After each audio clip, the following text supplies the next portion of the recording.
jërëjëf jërëjëf sëriñ Cheikh Fatma Mbacké mbokk yaakaar naa ne loolu mooy en fait li ñu xamante ni rek moom lañu fa jëlee xam naa mbokk yi danañu ko commentaire waaye ñu jàpp ni daal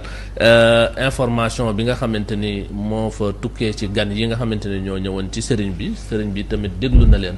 bi mu leen dégloo it daanaka li président wax bii rek lañ ko wax leeral ko ni ko ak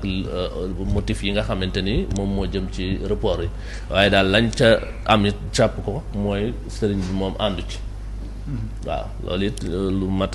a leeral la mooy waaw àndu ci moom waaw te it loolu it wax dëgg yàlla xel mën na koo nangu ndax nit it du kilifa jiite lim représenté lim représenté doo dem jël sa dogal ba mu neex la nga yebal ay nit ñu ñëw naan ko lii ak lii ak lii motif yi ñu koy exposé di ko wax loolu moom président waxal na ko boppam sëriñ bi dégg ko ak ni ko Sénégalais yëpp déggee kon nag jarutul waata ñëwaat naan dañ ko koy leeral ak yu mel noonu kon nag loolu yi tamit ñu nit wax dëgg yàlla ñoom bu ñu fonkee seen kilifa ñu nit wax dëgg yàlla fonk nañ suñu kilifa